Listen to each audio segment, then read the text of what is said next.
करी गुरुदेव दया करी शब्द सुनाय कियो हरियो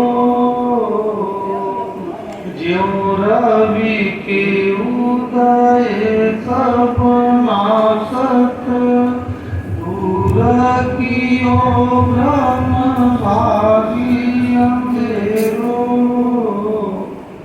कायिक वांछित मानस हो पुनि हरे गुरुदेवाई वंदन मेरो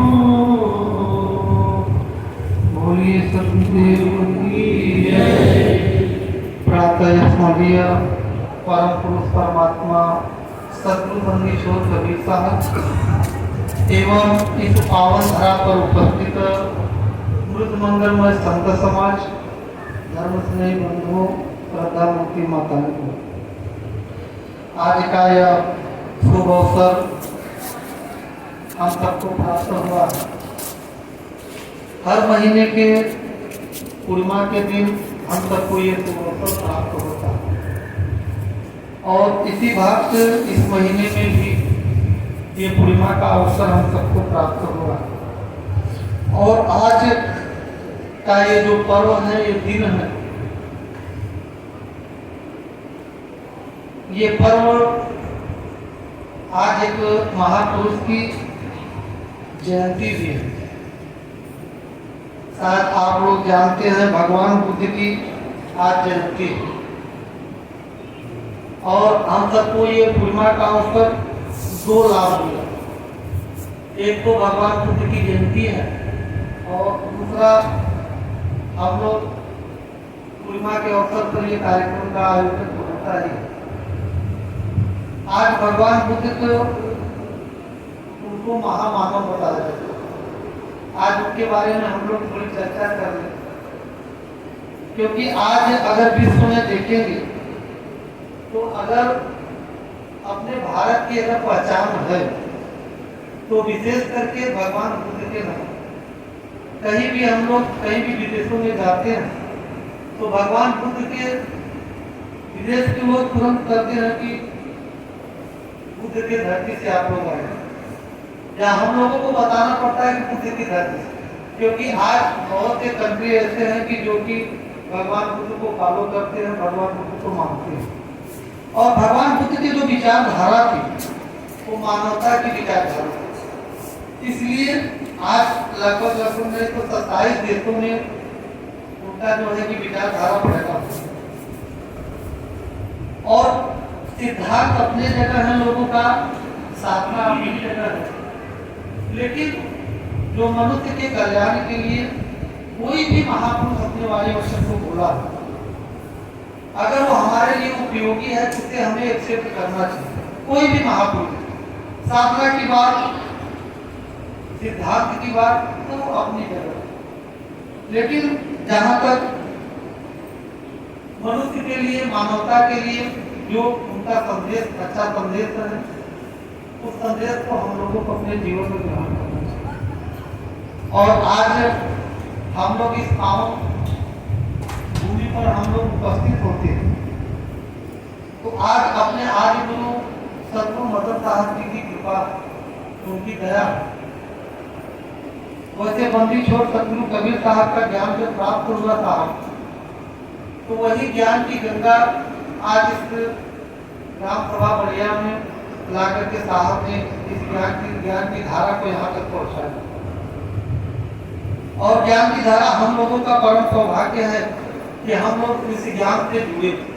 और ये जो सतगुरु मदन साहब का ज्ञान है, अगर सतगुरु मदन साहब का अगर शब्द मिला, नाम प्रकाश, अगर हम लोग उस पर दृष्टिपात करें, हम लोग दृष्टि डालें तो मदन साहब का जो ज्ञान है, जैसे सतगुरु कबीर साहब एक वैज्ञानिक दृष्टिकोण उनका रहा, वैसे सतगुरु मदन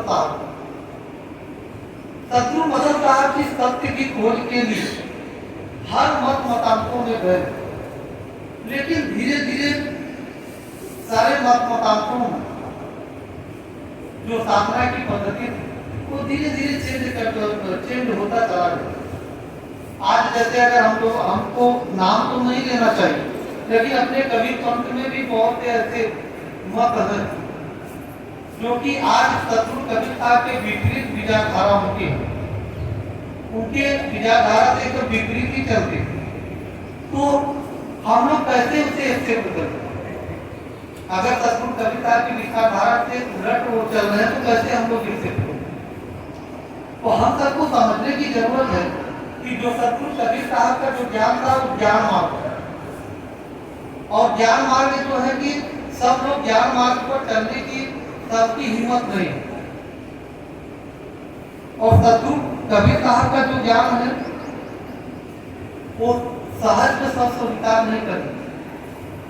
जो पुण्य आत्माएं होंगे, जो पूर्व जन्मों के संस्कारी की होंगी, उन्हीं को उनकी वाणियों को समझ में आएगा, बाकी सबको समझ में नहीं है। सद्गुरु कबीर कहते हैं कि संतो देखत जग गौरव, साच कहत जग मारन, भावे झूठे जग बतिया। अगर झूठी बात को अगर संसार में कहा जाता है तो लोग विश्वास करते हैं, लेकिन मैं सत्य बात कहता हूँ तो लोग मुझे मारने को दौड़ते हैं।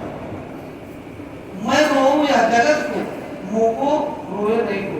मैं इस जगत के लिए रोता हूँ, लेकिन मेरे लिए कोई नहीं रोता। मैं इस जगत के लिए रो रहा हूँ कि ये जगत के मनुष्य जो है, ये जीव आत्मा कितने दुखों में फंसी है। हम लोग वास्तव में हम लोग चिंतन करें, मनन करें। अभी मैं कल पचरा धाम, आप लोग सुमिरन साहब जी का नाम सुने होंगे।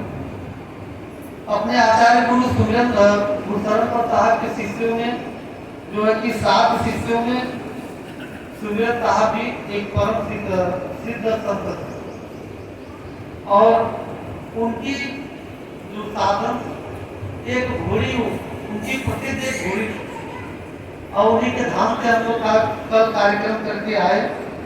अपने मोहन साहब जी, धनी साहब जी और भी संत महापुरुष हम लोग कार्यक्रम को उपस्थित होकर के वहाँ उपस्थित होकर के हम लोग आए, और उनकी महिमा इतनी थी कि लगभग नहीं तो काफी जिलों में उनकी चढ़ाई थी और बहुत लोग मानते थे। और साहब जी के जीवन में सिद्धता वो सिद्धियां को प्राप्त कर ली। गुरुशरण प्रताप जी, गुरुशरण प्रताप के आचार्य गुरु उनको एक नहीं कई बार डंडे से मारे, छड़ी से मारे थे कि बेवकूफ जो है कि तुम ये रिद्धि सिद्धि में ही फंस जाओ, और रिद्धि सिद्धि जो है कि ये मुक्ति का मार्ग नहीं। रिद्धि सिद्धि अगर हम सिद्धियां हमारे अंदर आ ही जाएगी तो हम क्या कर सकते हैं? हम लोग इस पर चिंतन, अगर कोई सिद्ध हो गया तो क्या बताए? आपके भूतकाल की बात बता देगा, वर्तमान की भविष्य की बात, रिद्धि सिद्धि आ जाएगी, इतनी ही बात बता सकती। और इसके अलावा क्या आपके कर्मों को क्या कोई टाल सकता है?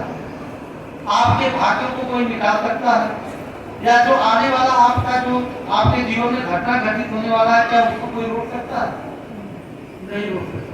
सद्गुरु कबीर साहब कहते हैं कि कर्म गति कार्य नहीं थे, मुनि वशिष्ठ पंडित ज्ञानी शोध के लगन है, और सीता हरण मरण दशरथ को बनहु में विपद परी, कर्म गति कार्य।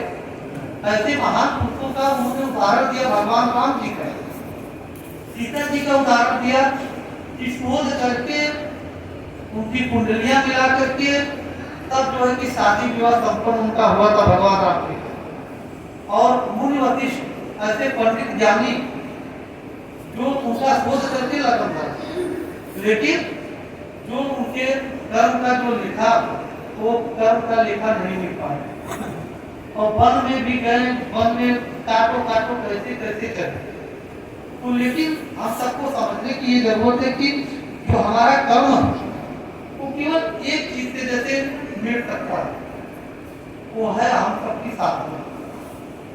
और शायद आप लोग एकदम बुझे हैं, और हम लोग जो है कि आइए कुछ गुणगान गाने में तो ऐसे आप लोग बुझे रहते तो मैं भी तो नहीं कहूँ।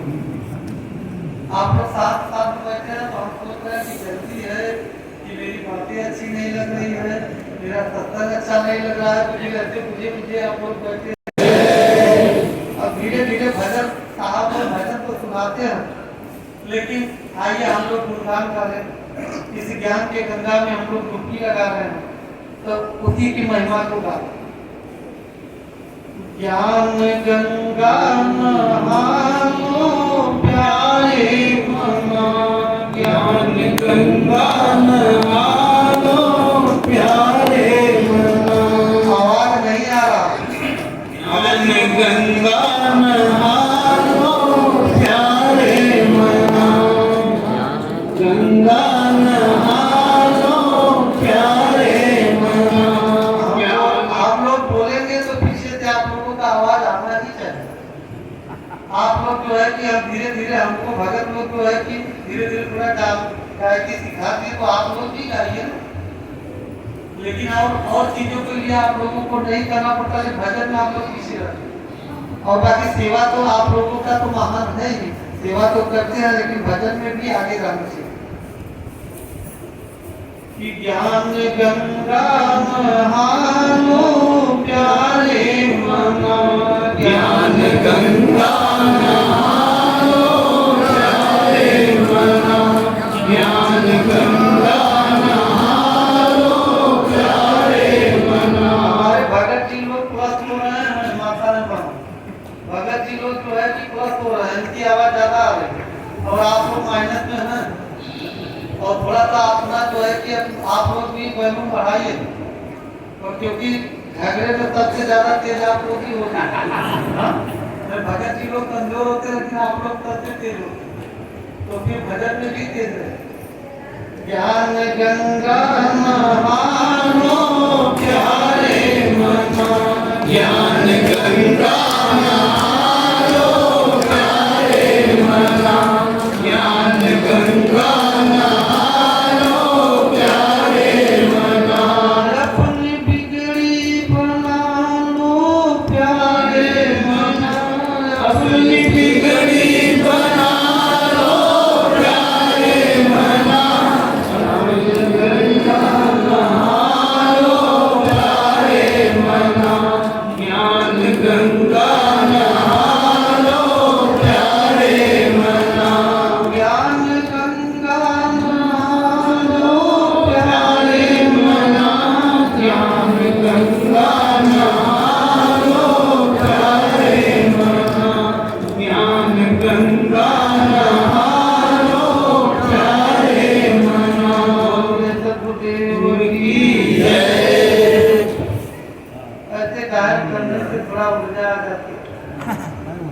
आप लोग सुनने वाले भी जो है कि आप लोगों के अंदर ऊर्जा आ जाती है, और वक्ता को भी आ जाता है।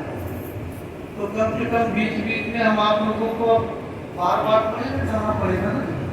और आप लोग बीच में महापुरुषों का जो है कि उत्साह बढ़ाने के लिए, उनकी वाणियों में तेज लाने के लिए कम से कम कोई अच्छी बात मिले तो 2-5 मिनट के बाद ताली बजा के धन्यवाद ही ज्ञापित कर दिया करें, तो कम से कम एक ऊर्जा उनके अंदर बढ़ जाए।